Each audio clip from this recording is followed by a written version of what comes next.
మందు తాగచ్చరా? ఎంత తాగాలి? నేను కూడా 1 ఆర్ 2 పెగ్స్ నేను తీసుకుంటా. ఇది తప్పు కాదు, జనానికి తెలియాలి. నా డబ్బు ఇది. తాగి ఎవరిని కొట్లా. తాగి నేను తింటున్నా. అది ప్రజలకు అక్కర్లా. నేను తప్పు చేస్తేనే ప్రజలకు కావాలా. ఇవన్నీ ఉన్నాయిరా, ఇవన్నీ తెలుసుకో. జర్నలిస్ట్ సోదరులారా, మీకు నా గతాన్ని తెలుసు, నా భవిష్యత్తు, నేను ఎక్కడి నుంచి వచ్చాను కూడా మీకు తెలుసు. ఈ రోజున మీరు రాస్తున్న విధానం, నా బిడ్డ నన్ను కొట్టాడన్నారు. ఎంత తప్పు.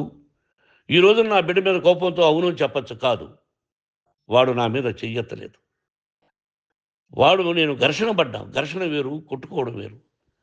గాయాలతో హాస్పిటల్కి వచ్చి కుంటుకుంటుగా నడిచాడు.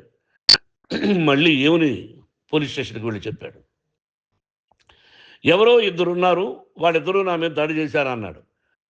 నా ఇంట్లో పనిచేస్తున్న వ్యక్తుల గురించి పోలీస్ స్టేషన్కి వెళ్ళి చెప్పవలసిన అవసరం అతనికి లేదు, హక్కు లేదు.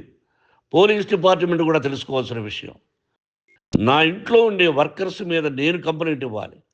నువ్వు పర్మిషన్ లేకుండా నా ఇంట్లోకి నువ్వు చొరబడి ఇల్లు నాదంటూ ఇంట్లో పనిచేస్తున్న వర్కర్స్ మీద కంప్లైంట్ ఇచ్చావు.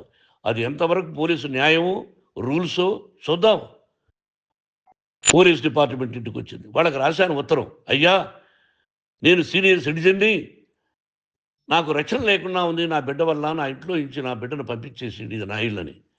వాళ్ళు నాకు సమాధానం ఇవ్వలేదు. ఇవ్వకపోగా ఎవరిని పట్టించుకోలేదు.